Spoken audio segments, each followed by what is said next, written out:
जी भैया बहनों, आज हम लोग कक्षा 7 के विज्ञान में पढ़ेंगे पाठ 4 है भौतिक एवं रासायनिक परिवर्तन। हम लोग अपने दैनिक जीवन में देखते हैं कुछ ऐसे पदार्थ हैं जिनकी स्थिति में आए दिन परिवर्तन होता रहता है। जैसे जल है, उसको हम फ्रिज में रखते हैं, ज्यादा समय तक उसको फ्रिज में रख देते हैं तो वह जो तरल पदार्थ जल होता है वह ठोस अवस्था में बदल जाता है बर्फ के रूप में। तो जल जो था तरल पदार्थ में, तो उसका स्थिति परिवर्तन हो गया, ठोस से बदल गया। या बर्फ को देखते हैं तो क्या होता है, गर्म करने पर या जब तापमान बढ़ता है तो वह तरल पदार्थ जल में परिवर्तित हो जाता है। तो ठोस जल बदलता है, जल ठोस से बदलता है। इस प्रकार के जो परिवर्तन होते हैं उसमें कुछ भौतिक परिवर्तन होते हैं और कुछ रासायनिक परिवर्तन होते हैं। तो आज हम इन्हीं बिंदुओं पर चर्चा करेंगे कि भौतिक परिवर्तन कौन होता है और रासायनिक परिवर्तन कौन होता है। तो सबसे पहले हम पढ़ेंगे भौतिक परिवर्तन। इन पदार्थों में भौतिक परिवर्तन कैसे होता है, भौतिक परिवर्तन किसे कहते हैं। तो वह परिवर्तन जिसमें पदार्थ का रूप बदल जाता है परंतु कोई नया पदार्थ का निर्माण नहीं होता है। इस प्रकार के परिवर्तन को हम भौतिक परिवर्तन कहते हैं। भौतिक परिवर्तन में जो पदार्थ की रूप बदलता है, स्थिति बदलता है, उसको पुनः पूर्व अवस्था में प्राप्त किया जा सकता है। यानी भौतिक परिवर्तन को एक बार और समझेंगे।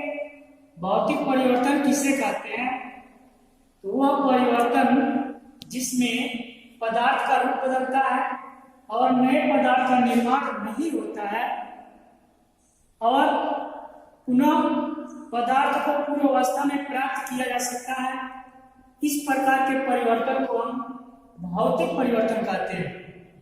जैसे जल को बर्फ में परिवर्तित किया जा सकता है, पुनः बर्फ को जल में परिवर्तित किया जा सकता है।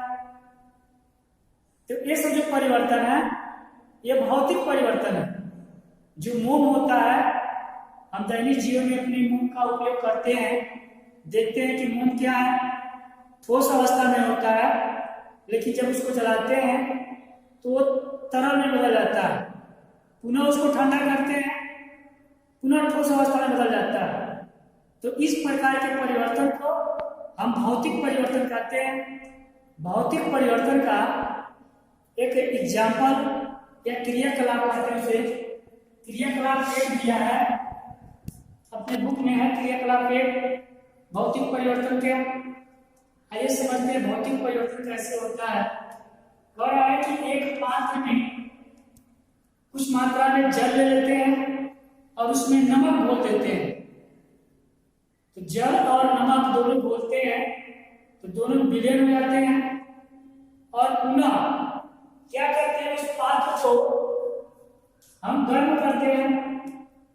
जब गर्म करते हैं तो जल क्या होता है, वाष्प बन के उड़ जाता है। जो जल होता है वाष्प बन के उड़ जाता है और पुनः हमें नमक क्या होता है, प्राप्त हो जाता है। तो यह क्रियाकलाप का एग्जाम्पल क्या है, भौतिक परिवर्तन है। यानी जब जल में नमक को हमने डाला तो नमक की जो अवस्था थी ठोस का, वो तरल में बदल गया। पुनः हमने उसको गर्म किया तो जो तरल की अवस्था थी ठोस अवस्था में बदल गया। तो इस प्रकार के परिवर्तन को भौतिक परिवर्तन कहते हैं। दूसरा टॉपिक है आपका रासायनिक परिवर्तन। रासायनिक परिवर्तन किसे कहते हैं, वह परिवर्तन जिसमें पदार्थ का रूप बदलता है और नए नए पदार्थ का निर्माण होता है। इस प्रकार के परिवर्तन में हम पदार्थ को पुनः पूर्व अवस्था में प्राप्त नहीं कर सकते हैं। तो इसे क्या कहते हैं? रासायनिक परिवर्तन। यानी रासायनिक परिवर्तन में पदार्थ का रूप बदलता है, लेकिन नए पदार्थ का निर्माण, नए नए पदार्थों का निर्माण होता है और पदार्थ को पुनः पूर्व की अवस्था में प्राप्त नहीं किया जा सकता। जैसे हम देखते हैं क्रियाकलाप 2 दिया है इसमें, बुक में है क्रियाकलाप 2। इसमें क्या करना है?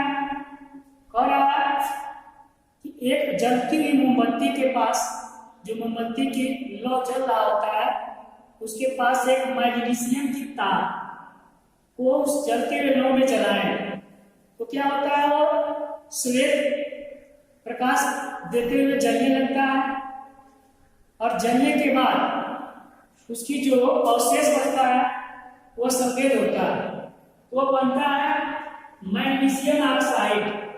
जैसे यहाँ मैग्नीशियम की जो तार है, मैग्नीशियम को तार को जलाते हैं, हम जानते हैं कोई पदार्थ ऑक्सीजन की उपस्थिति में जलता है, तो मैग्नीशियम प्लस ऑक्सीजन जब दोनों को जलाते हैं, जब जलता मैग्नीशियम को ऑक्सीजन की उपस्थिति में जलाते हैं तो हमको अवशेष प्राप्त जो होता है पदार्थ वो क्या बनता है? MgO, जिसको मैग्नीशियम ऑक्साइड कहते हैं।